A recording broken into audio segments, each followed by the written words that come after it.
Et ce matin, le titre de mon message, c'est « Héros méconnus ». Héros méconnus. En anglais, j'aime mieux le titre, c'est « Unsung Heroes ». Et ce matin, je veux parler des héros méconnus. Les héros méconnus, c'est ceux que parfois on ne voit jamais en avant, mais qui en arrière font en sorte que tout se réalise. Premièrement, j'aimerais remercier mon staff. Vous êtes fantastiques. Vous travaillez avec acharnement à ce que l'œuvre de Dieu continue à avancer. Vous rencontrez les gens à la semaine. Vous priez avec les malades. Vous priez avec ceux qui sont dans le besoin. Vous visitez ceux qui sont dans le besoin. On apporte de la nourriture, ceux qui travaillent à la nourriture pour aider ceux qui sont dans le besoin. Je veux vous remercier parce que l'Église, c'est vous.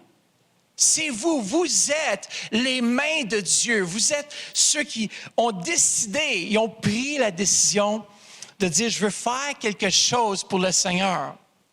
Je veux faire quelque chose pour Dieu. Dans Jean chapitre 13, à la fin du passage, Jésus a dit, « Heureux serez-vous lorsque non seulement vous allez comprendre ces choses, mais les mettre en application. » Jésus venait juste de laver les pieds de ses disciples. Il venait juste de faire quelque chose d'extraordinaire. Mais il a dit, « Heureux serez-vous lorsque vous allez mettre ces choses en application. » Et tant si longtemps que ça reste dans ma tête et que ça ne se manifeste pas par des actes concrets, ça vaut rien. C'est comme une foi qu'on ne pratique pas, ça vaut pas grand-chose. Tu as beau dire tu aimes le Seigneur, mais si on ne prend pas des pas et si on ne se lève pas dans cette direction, mais c'est inutile. Tu as toute la connaissance et c'est pour ça que notre école biblique, c'est non seulement une école théologique, mais une école pratique. Parce qu'on voit l'importance de se mettre à l'œuvre et c'est comme ça que Jésus il a formé ses disciples au service. Même les disciples disaient, « Mais Seigneur, on a tout laissé pour te suivre. » Dans le fond, ce qu'ils demandaient à Jésus, ils disaient, « Hey, est où notre part? Est où notre part? » Et Jésus a dit, « Tu sais, je vous suffis dans le fond. Faites juste me suivre. Ne vous préoccupez pas à propos de vos propres besoins. » Lorsqu'on a pris un engagement et qu'on suit Dieu, tout le reste suit. La bénédiction suit. C'est comme si Dieu est avec nous, il travaille avec nous, puis il travaille. Lorsqu'on n'a pas le temps de prendre soin de nos propres choses, c'est comme si Dieu se préoccupe parce qu'on a décidé de mettre notre main à quelque part dans le service et c'est ce que Dieu veut faire ce matin. Dis à quelqu'un, tu es un serviteur ou une servante précieuse devant Dieu. Comment? Encourage-le.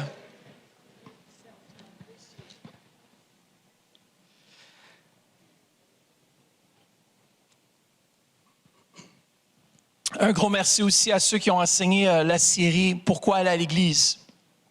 Vous savez, il y a tellement de...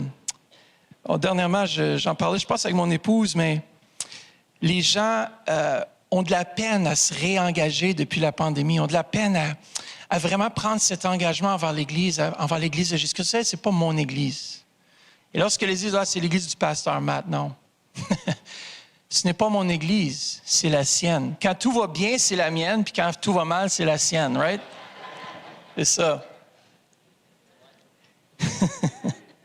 Mais un gros merci. Je pense aux enseignements qui ont été enseignés avec Frank Poulain mardi dernier. Si vous avez, il y a des gens qui disent, « Ah, mais pasteur, moi, je suis béni à la maison, je reste à la maison, puis j'écoute un enseignement d'un tel juif. » Je dis, « Écoute, ça ne marche pas. Ça ne marche pas. Tu ne peux pas grandir chez vous seul à la maison. Ça ne marche pas. Parle-moi de gens qui sont décidés de venir dans un lieu, de s'unir ensemble. Comment est-ce que ta théologie peut être mise en échec? Quand tu commences à parler avec Pasteur Jacqueline de la fin des temps, j'ai entendu un truc, puis il dit, Pasteur Jacqueline, écoute, t'as-tu lu comme il faut la Bible? Mais imaginez pas si on n'a pas les uns les autres pour nous corriger, pour nous ramener sur un bon chemin. C'est pour ça qu'on vient à l'Église aussi. On a besoin les uns des autres. C'est un lieu de formation. Comment dire à quelqu'un? Un lieu de formation. Un lieu d'entraînement. Tu entraînes tes muscles spirituels. Mais comment est-ce que tu peux entraîner tes muscles spirituels si tu n'es pas là, si tu ne sers pas, si tu ne mets pas en pratique? Vous savez, lorsqu'on a fait le concert au Shankman, c'était de ceux qui se sont engagés, qui ont vécu des moments fantastiques.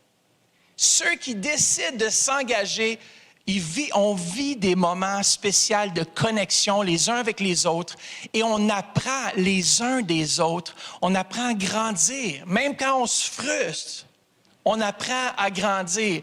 Même quand les choses vont pas comme on aimerait, c'est là qu'on voit vraiment, si tu dis, je suis un bon chrétien qui porte de bons fruits, ah oui, viens servir un peu et on t'échappe un marteau sur le pied et là, on va vraiment savoir quel genre de fruits est-ce que tu portes.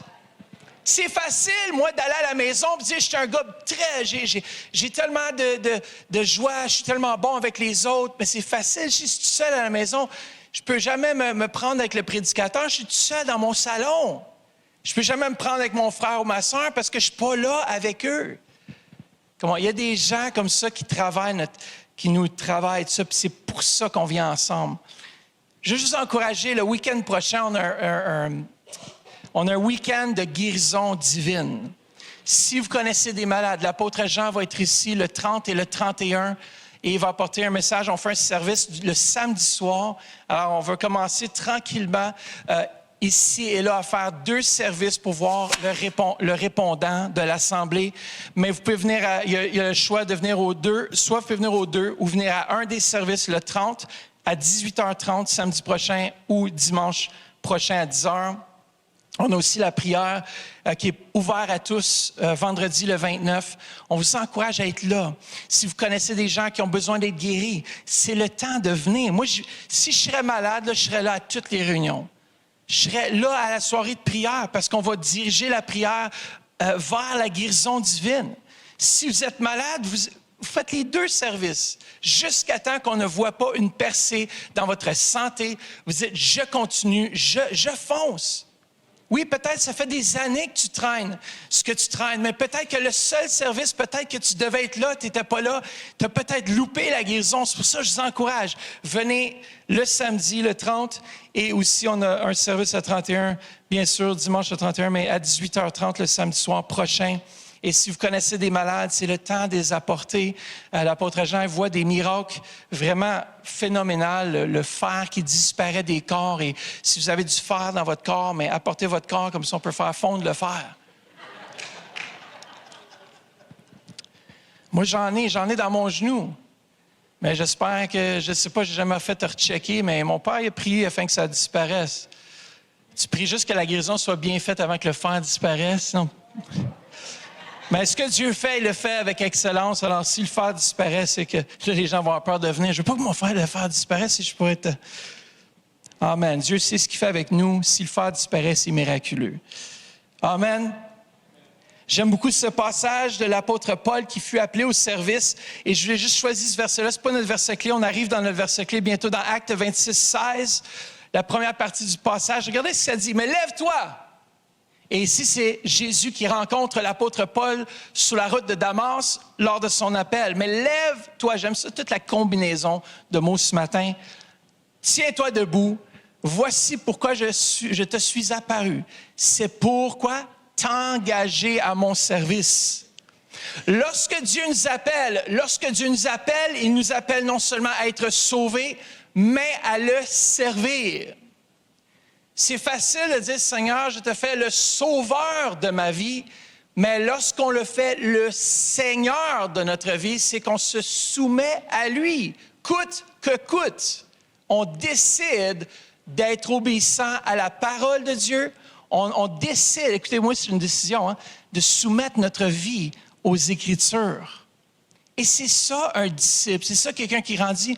Mais si Jésus lui-même est en train d'encourager Paul, il dit « Je t'ai engagé à mon service ». Ce matin, le verset clé, le passage clé qu'on va lire se retrouve dans Matthieu chapitre 20, au verset 21. Ensuite, on va lire verset 25b à 28 de la parole vivante. Alors, si je ne vous avais pas la parole vivante, c'est vraiment c'est Alfred Kuhn qui a écrit cette version de la Bible. Et je trouve que c'est un petit peu comme la version amplifiée anglophone en français. Alors, je trouve qu'elle est très bien pour expliquer et élaborer sur des textes avec un français qui est compréhensible. Ici, il faut comprendre que, à ce moment, la femme de Zébédée, qui était la mère de Jacques et Jean, s'approche de Jésus avec ses fils. Maman, ça c'est pour vous. N'est-ce pas? On veut le meilleur pour nos enfants. Les mamans veulent le meilleur pour leurs enfants. Elle se prosterne devant Jésus et elle lui demande une faveur. Moi, j'aime la faveur. Regardez ce qu'elle demande. Verset 21. Jésus lui répondit, « Que désires-tu? » lui demande-t-il. Elle lui répondit, « Voici mes 2 fils. » Sûrement un à sa droite, un à sa gauche. Tu sais, comme tu présentes tes enfants, ça, c'est mes fils. Voici, ils sont ici. Jésus dit, « Ouais, je m'imagine le dialogue. Ouais, je les connais. » Elle dit, « Promets-moi de donner ordre pour qu'ils siègent l'un à ta droite et l'autre à ta gauche dans ton royaume. » Elle avait du culot. Moi, je m'ai posé la question, c'est qui est assis à la gauche de Jésus? C'est Dieu le Père, n'est-ce pas? Ça fait que déjà là, sa prière, ça marche pas, là. Jésus a déjà sa place, il est assis à la droite du Père. Alors déjà, sa réponse, sa question, ça ne marche pas. Alors, promets-moi de donner ordre. Et Jésus continue à dire dans ce même passage, il dit, oui, vous allez peut-être siéger avec moi, mais vous allez devoir passer à travers ce que moi, je dois passer. Oui, on est prêt, Jésus. Vous allez devoir boire la même coupe. Et lorsqu'on veut être grand, lorsqu'on veut faire ou accomplir quelque chose pour Dieu, il y a un prix à payer. Et Jésus ici est en train de ramener sur la table le prix qu'il devrait payer pour être à ces endroits de prestige et d'honneur. Mais il continue, non seulement il a dit ceci à la mère de Jacques et de Jean, mais il continue au verset 25. Et là, je peux m'imaginer, Jésus est un peu frustré, il dit, bon, venez donc tous ici, là. Tu sais, il a fait un team meeting, là. Tu sais, quand les choses ne vont pas bien, il y a quelqu'un qui a demandé quelque chose. Il veut utiliser cette notion pour leur enseigner. Regardez, mais Jésus les appela tous auprès de lui et leur expliqua. Vous savez, au verset 25b, vous savez comment cela se passe dans le monde. Les chefs politiques exercent sur leur peuple un pouvoir despotique. Alors, lorsqu'on dit despotique, c'est absolu ou même tyrannique. Et les plus puissants d'entre eux le tyrannisent en abusant de leur autorité. Verset 26, il ne faut pas qu'il en soit ainsi entre vous. Au contraire, celui qui voudra devenir grand parmi vous, dites grand parmi vous, prendra le rôle d'un... Yes. Qu'il se fasse le domestique des autres. Attends, est-ce qu'on s'entend que domestique, c'est quelqu'un qui est à la maison, qui sert dans la maison, n'est-ce pas, lorsqu'on se réfère au mot domestique des autres. Et s'il veut être à la tête des autres, qu'il soit prêt à être quoi? L'esclave de tous. Wow! C'est vraiment des paroles fortes de notre Seigneur qui enseigne ses disciples. Il leur dit pas qu'il y a quelque chose de mal à désirer la grandeur ou à désirer être grand, mais il énumère un principe du royaume que nous, on devrait saisir en tant qu'Église. Ce n'est pas sorti en premier de ma bouche, c'est sorti de la bouche de Jésus. Et lorsque Jésus enseignait une chose, cette chose était très importante. Et je crois qu'aujourd'hui, on regarde partout dans le monde, par exemple, et les employés sont devenus esclaves des employeurs. N'est-ce pas? Regardez partout autour. Parce qu'il y a une pénurie d'employés, donc, il y a une pénurie d'employés, d'ouvriers. Et de cette façon, les compagnies désirent avoir des employés à tout prix. Alors, ils leur offrent des 7 semaines, 6 semaines de vacances en partant, parce qu'ils ont besoin d'eux. Bon, c'est une bonne chose pour ceux qui cherchent un emploi. Quand tu t'essaies de faire l'entrevue, ce n'est plus l'employeur qui te fait une entrevue, mais c'est l'employé futur qui fait l'entrevue du owner. Bon, parle-moi de ton entreprise. Ça fait combien d'années que ça existe? C'est une réalité. Alors, on vit dans un monde, n'est-ce pas, qui exige. Et il y a certaines choses qui sont bien, il y a certaines choses qui sont peut-être moins bien.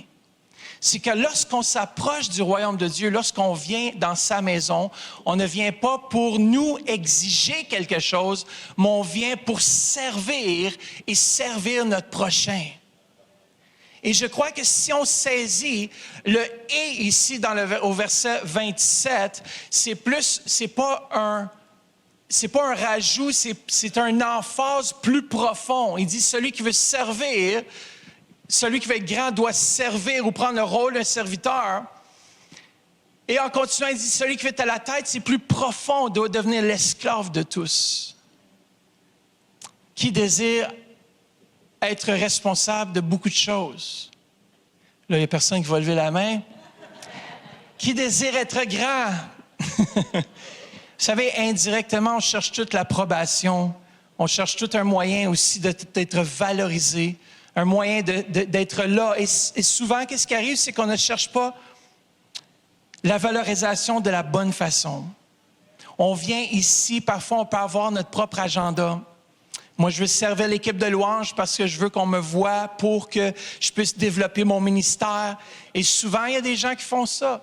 Ils viennent dans un endroit, ils ont un agenda strict et caché, et ils font tout bien paraître à la surface, mais il y a un agenda caché. Ça veut dire qu'ils viennent devant, ils se présentent, ils font le petit show, et après ça, ils quittent ce lieu.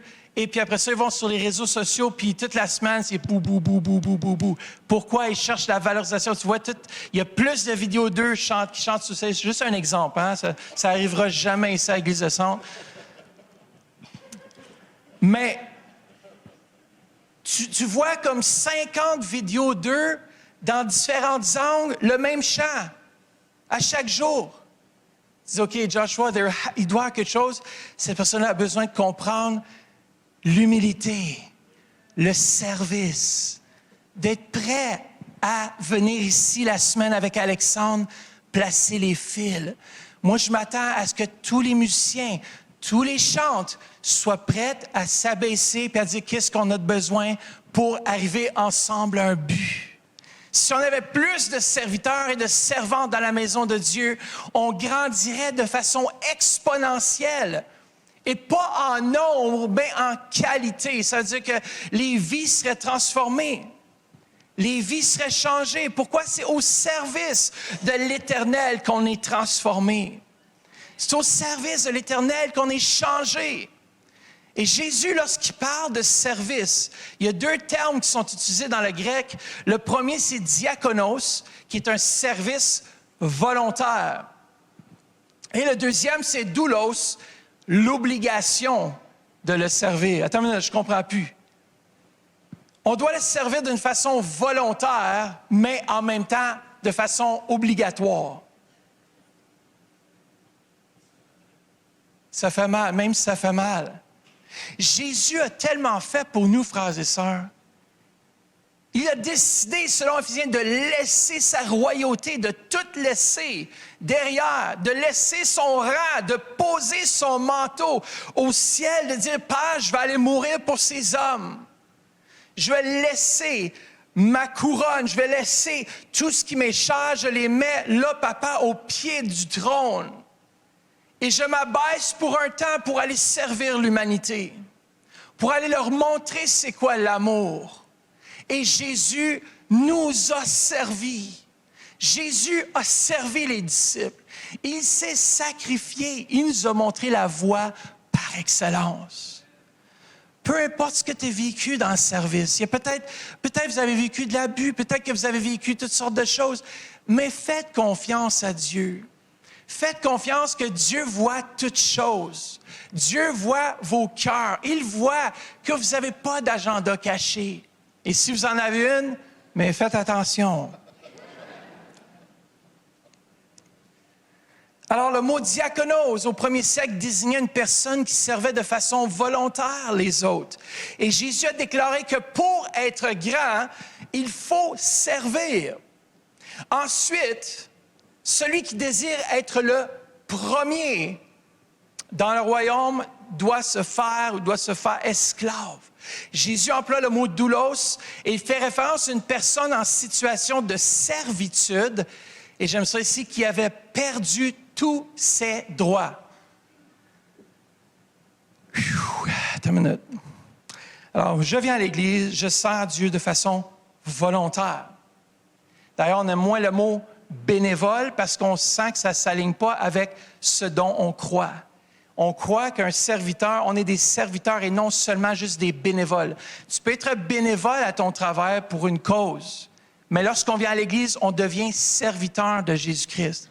Alors, on vient, oui, de façon volontaire, mais Jésus va plus loin et dit non, pas juste volontaire, mais de façon à ce que tu perds tous tes droits. Oui, mais moi, j'ai une telle activité l'après-midi, je ne peux pas faire ça parce que je suis occupé ici. Il y a tellement d'excuses. Les gens trouvent tellement d'excuses aujourd'hui pour ne pas s'engager. Et même s'ils pouvaient bouger l'agenda pour accommoder et aimer un frère ou une sœur, des fois, ils ne le font pas. Mes frères et sœurs, on est appelés, chacun d'entre nous, à mettre notre main à la pâte. Peu importe qui tu es, tu apportes quelque chose d'extraordinaire à l'Église de Jésus-Christ. Imaginez-vous un esclave, dans le fond, avait perdu ses droits. Et on a discuté avec les Timothées cette semaine lors de notre temps de prière ensemble et on a discuté sur cet aspect. J'ai beaucoup aimé, Steve et Annick ont apporté un aspect que le maître est donc aussi responsable de l'esclave. Écoutez bien, on se soumet à Jésus, on le sert. Et lorsqu'on volontairement, on perd nos droits, c'est-à-dire on pourrait aller cet après-midi faire d'autres choses, mais on décide de venir cet après-midi, les musiciens, pratiquer pour dimanche d'après. Est-ce que vous ne pensez pas qu'après avoir travaillé toute la semaine, ça leur tenterait peut-être pas, genre, d'aller faire un petit film à la maison avec du popcorn? Hein? Vous n'aimez pas ça, les films puis le popcorn, vous autres? Hey, je suis allé voir le film Maverick. C'était bon. Je ne fais pas de pub, là, mais pour me payer, ça serait bon pour me mettre dans l'offrande. Mais ça faisait longtemps que je parlais à un film. Je pensais que j'avais choisi le théâtre avec les bancs qui bougent. Là, tu sais. T'es comme dans l'action, grand écran, 3D. Là. À un moment donné, j'avais déjà été voir un film comme ça, puis j'ai juste fermé le siège, j'en pouvais plus, je me suis rendu malade. Ça bouge trop, moi, j'ai l'impression. Surtout que le film était 2h30 de temps, on s'entend?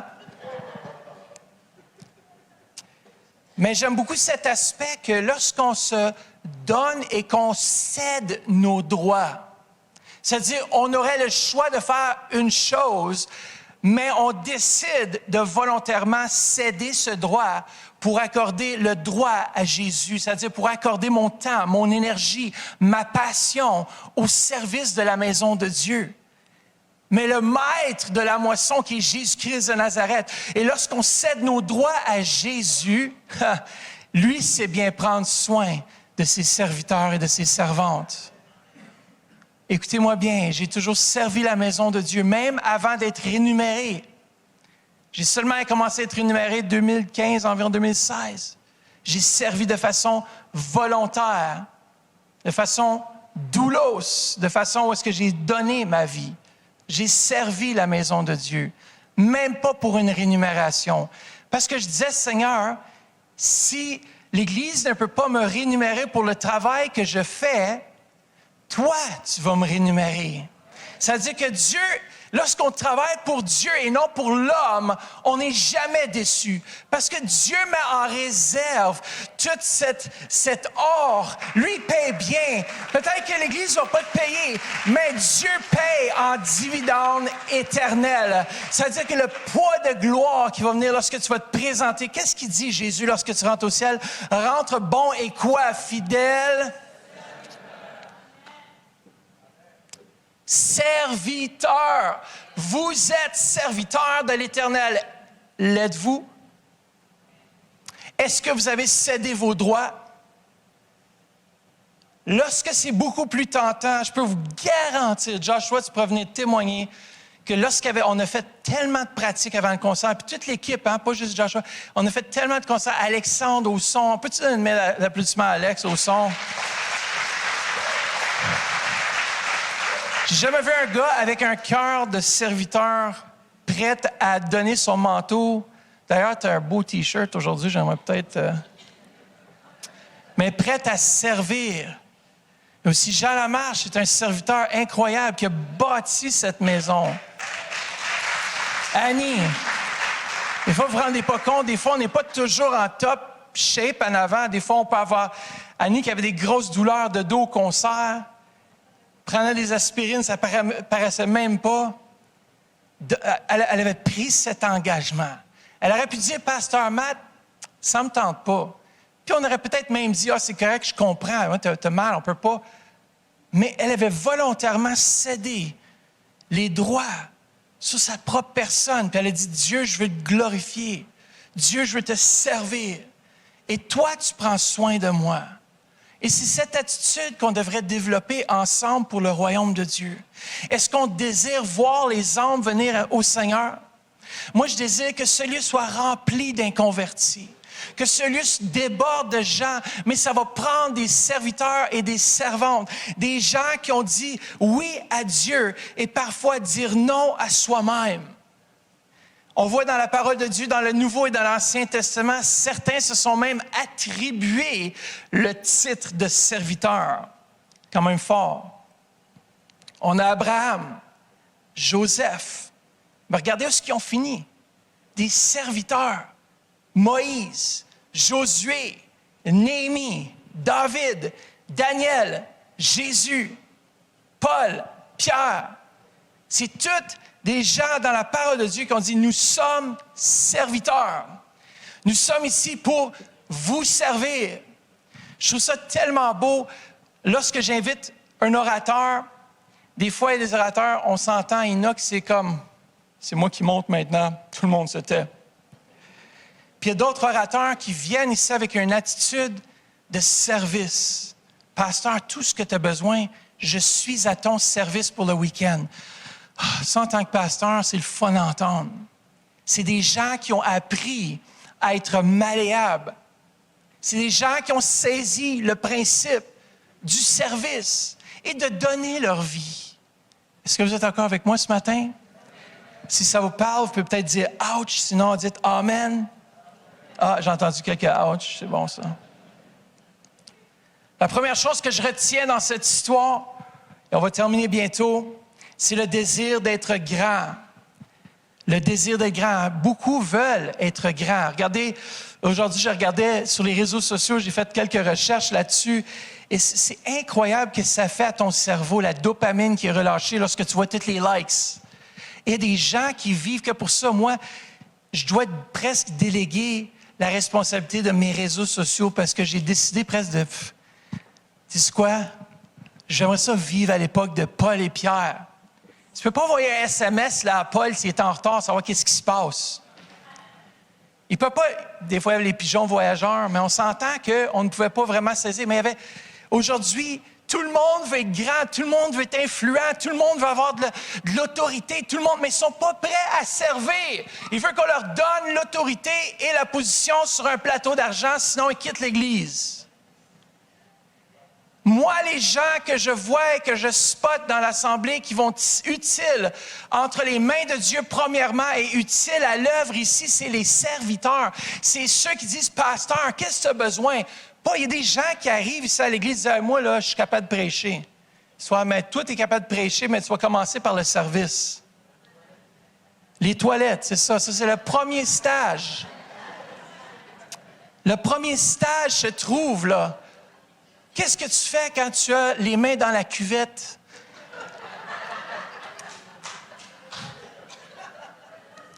Il y en a qui ne trouvent pas ça drôle, mais c'est une réalité. Il y en a qui ne sont pas prêts. Moi, je serais prêt. S'il y avait un besoin d'aller laver les toilettes, prends note, Pasteur Jacquelin, je vais y aller. Je vais y aller. Moi, Pasteur Jacquelin, il lave encore les toilettes, frères et sœurs. Qui veut être pasteur? Il débouche. Lui, il débouche, c'est encore pire. C'est encore pire parce que tu arrives après les dégâts. Qui veut servir? Qui veut être dans le ministère? Come on! Vous savez, des fois, on a l'impression que moi, on m'a donné la tribune et puis que je l'ai mérité, que j'ai... Non, mais j'ai travaillé, j'ai servi fidèlement. Vous n'avez pas vu toutes les heures de travail. Des fois, on ne voit pas, on ne réalise pas. Puis on pense, tu es juste le fils du pasteur. Avez-vous déjà travaillé sous la direction d'un autre? Êtes-vous capable de vous soumettre à un autre? Êtes-vous capable de vous approcher du leadership et de faire même ce qui contredit tous vos sens des fois, à part ce qui n'est pas biblique? Ça, je ne suis pas d'accord. Mais il y a des fois, des moments où ça ne nous tente pas d'être là pour un leadership. Ça ne nous tente pas d'être là pour un service, pour faire la louange. On est brûlé le soir d'avant, on a mal dormi. Mais vu que j'ai pris l'engagement et que les autres s'attendent, il y a une attente qui est là. Je ne veux pas décevoir l'équipe et je veux servir mon Seigneur fidèlement. Je me rappellerai, un jour, j'étais supposé faire la louange ici. Et on était dans un week-end à 2 heures d'ici. J'étais malade. Je m'ai levé, puis je sais pas si j'ai une malade comme ça sortait des 2 bouts en même temps. Là. C'était pas très, très appétissant. Et je faisais la louange le matin. J'avais 2 heures de route. Il était 5h30 du matin. J'avais quitté une fin de semaine d'homme pour venir. Je n'étais pas payé, je n'étais pas rémunéré. J'aurais pu téléphoner, puis... On a des chantes, là, ils vont pas se débrouiller un peu, je me sens pas bien. Vu que j'avais pris l'engagement, je m'essuie la bouche. Je m'en vais servir. J'ai pris l'engagement, même pas payé, là. J'ai pris l'engagement de servir mon Dieu et je vais le faire de tout mon cœur. Et je m'attends même pas à une rémunération. Tant si longtemps que l'homme ne te rémunère pas, c'est Dieu qui encaisse. Lorsqu'on s'attend à la rémunération qui vient de l'homme, et même l'élévation, lorsqu'elle vient de l'homme doit te maintenir en position. Mais lorsque l'élévation vient de Dieu, c'est Dieu qui te maintient là. Le désir d'être grand. Plusieurs veulent être grands, veulent être influenceurs, veulent être ceci, veulent être cela. Moi, je ris quand quelqu'un, ça fait 1 mois... Qui est au Seigneur, puis il commence à déjà poster des affaires, comment vivre une vie de couple. Ça fait 30 mois qu'il est marié ou 12 mois. Comment avoir le succès dans notre couple, pasteur Jacqueline? Puis on leur demande, ça fait combien de temps tu es marié? Ah, ça fait 12 mois. J'ai fait une couple d'autres années avant de pouvoir enseigner l'aspect du mariage. Lorsque tu sers fidèlement ta famille, ta femme, il y en a qui sont sur le bien-être social, il n'y a rien de mal, il y a des saisons comme ça où c'est plus difficile, mais il y en a qui dépendent que de ça pour faire vivre leur famille, ils sont trop paresseux pour aller travailler, mais ils veulent venir dans l'église puis ils veulent être prédicateurs. Je m'excuse pas. Si tu n'es pas capable de servir ta famille, moi, s'il fallait, je travaillerais au McDo pour subvenir aux besoins de ma famille. Aucune honte. Pourquoi? Parce que Dieu nous appelle à prendre soin, premièrement, de notre maison. Et lorsque ta maison est en ordre, maintenant, tu peux te concentrer et servir l'Église. Mais tu peux faire les deux en même temps. Mais attends-toi pas à venir sur la plateforme si ta vie, c'est un désordre. Écoutez bien, on ne peut pas couper les coins avec Dieu. C'est soit qu'on est à fond ou soit qu'on ne l'est pas. Mais beaucoup veulent être grands. Beaucoup aimeraient ma position. Savez-vous quoi? Je ne pense pas que vous aimeriez avoir ma position. Je disais, il y a quelqu'un qui dit, mais comment tu fais pour supporter le stress de la position? Je dis, c'est quoi? J'ai dit, c'est un appel puis c'est la grâce de Dieu. Si je ne serais pas appelé, là, loin de moi, je serais loin ailleurs. Si Dieu ne m'avait pas appelé, je ne serais pas là. Même si je suis fils de pasteur. J'ai un frère, pour ceux qui ne savent pas, il n'est pas pasteur. Il travaille dans une compagnie d'aviation. Mais lui, il n'a pas eu l'appel de devenir pasteur. Mais lorsque tu as l'appel sur ta vie, tu as aussi la grâce qui vient.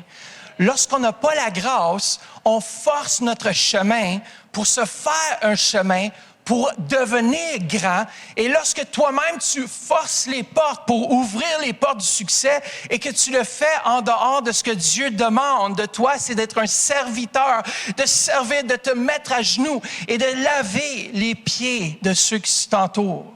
Laver les pieds de ceux qui t'entourent, ça veut dire que tu les aimes inconditionnellement. Écoutez bien, moi, je lève mon chapeau à Fritz, Ernst, tous ceux qui travaillent dans le stationnement. Je regardais la jeune femme, des fois je ne connais pas tous les noms, mais qui était là à l'entrée avec un grand sourire. Et il y avait quelque chose dans mon cœur. Des fois, j'ai le goût presque de pleurer quand je vois ça parce que j'ai dit, c'est ça. Ils ont compris que pour être grand dans le royaume de Dieu, on doit servir. Et je m'ai dit un jour, Seigneur, si je peux seulement avoir un peu une part dans ton royaume et te servir, c'est là que je veux être. Que j'aille au ciel et qu'il me donne un rôle important, ça a peu d'importance. Je veux être là où il m'a appelé, là où j'ai été formé pour être. C'est la plus belle des endroits. C'est la plus belle des endroits d'être là où Dieu t'a appelé à être et de servir fidèlement et de dire ça, Seigneur, jusqu'à la fin, jusqu'au bout, je veux te suivre. Souvent, on chante des chants, puis tout à coup, il y a un « jusqu'au bout ». Je chante du Luc Dumont juste avant d'arriver à l'église. Et tout à coup, il y a quelqu'un qui les frustre. « tout le monde, je reviens pas à l'église ici, lui m'a frustré. » Après, tu retournes dans ton chant parce que la chanson t'a pas fini. « Jusqu'au bout ».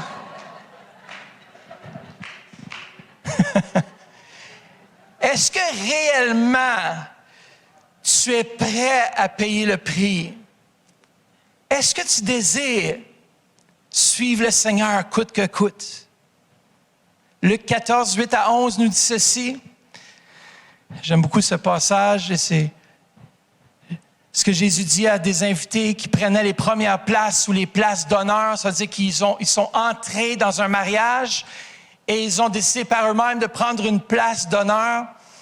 Et regardez ce que Jésus dit. Lorsque tu seras invité par quelqu'un à des noces, ne te mets pas à la première place, de peur qu'il n'y ait parmi les invités une personne plus considérée que toi et que celui qui vous a invité, l'un et l'autre, ne viennent te dire « cède la place à cette personne-là ».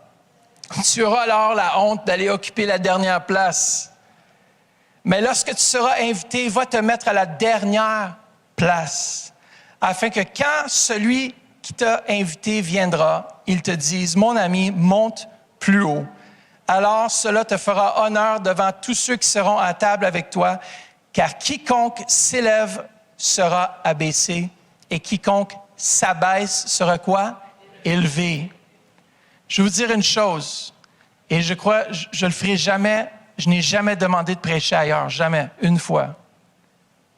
Quand le temps va venir, et quand je vais être prêt, j'étais invité, c'est sûr, j'ai été invité à des endroits, mais je ne fais pas ça de ma priorité. Il y en a, là, s'il passe dans une région, quelqu'un qui connaisse un peu, hey, je suis dans le coin. Je ne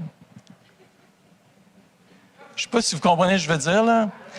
Il y a des ministères itinérants, puis petit courriel, juste en passant, je passe dans la région. Si tu veux être béni, toi et ton église, mais sache que je suis là, tu sais, je passe. Petit hint, genre. Juste des petits tips ici ce matin, comment bien servir l'église locale. Est-ce que tu as déjà mis les pieds dans cette assemblée juste pour assister? Est-ce que tu es capable de juste servir? Est-ce que tu es capable de prendre la dernière place? Comme Jésus a dit, c'est mieux de te dire « monte ici » que de te dire « descends ». Oh, je sais pas, moi, ça serait humiliant. Imaginez-vous dans un mariage, tu penses que c'est une table régulière, mais c'est une table d'honneur, genre, c'est de t'installer, puis finalement, elle dit « excuse, t'es pas assez là pour qu'on t'asseye là ». J'aime mieux qu'on me dise « monte ici ». Viens t'asseoir à la table des grands. Moi, je parle beaucoup à ce bord-là. Y a-t-il du monde ici? Tu sais qu'on m'a même fait la réflexion en passant à des gens qui disent « prêche ce côté-là de l'Église ». Là, je vais prêcher quelques instants ici. Sache que je vous aime, même si souvent vous voyez que mon dos, je suis là à votre service aussi. Bon, ça y est. Oui, chérie d'amour, je sais que... Est-ce qu'on est prêt à servir notre roi des rois? Est-ce qu'on pourrait avoir les musiciens qui reviennent? Ce serait peut-être bon, je continue même dans cet enseignement, parce que je crois que c'est une des valeurs fondamentales de l'Église, le service et de servir. Et peut-être que le Seigneur vous appelle à servir dans une autre dimension, sur une autre plateforme ou ailleurs, mais faites-le avec succès, faites-le, donnez votre vie. Il y a des gens qui sont quittés cette Église, certaines personnes qui, il y a des gens qui viennent.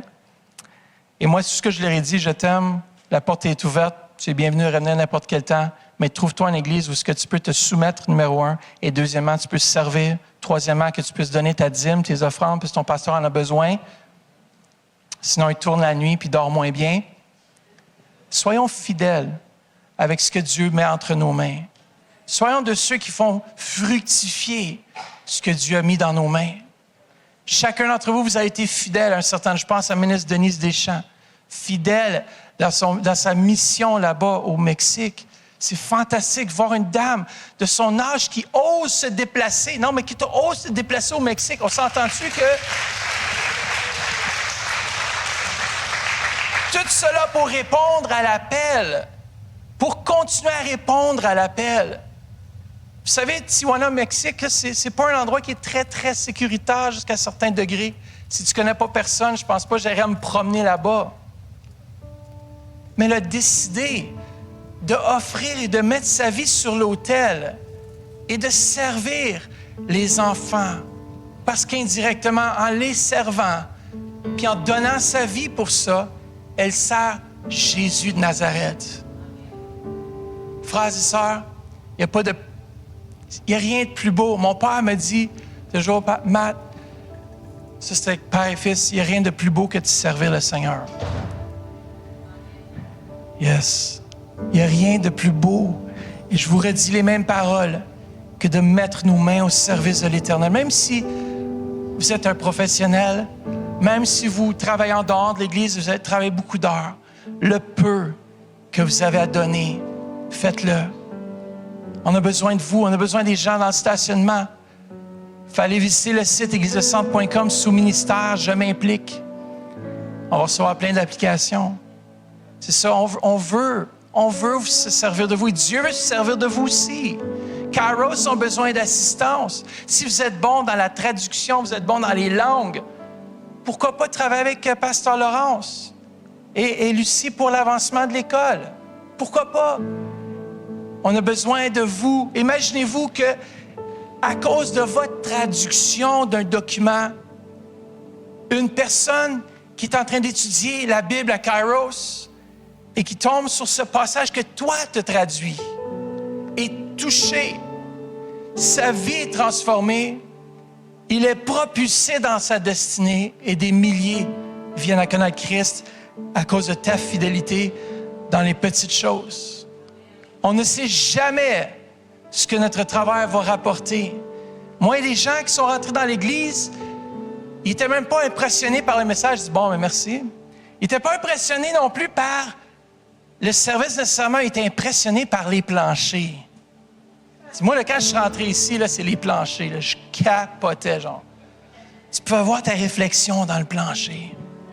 Juste parce qu'on a quelqu'un qui est fidèle à nettoyer ses planchers. Sans lui, les vies ne seraient pas touchées. Ceux qui rentrent ici et qui sont hypnotisés par le plancher.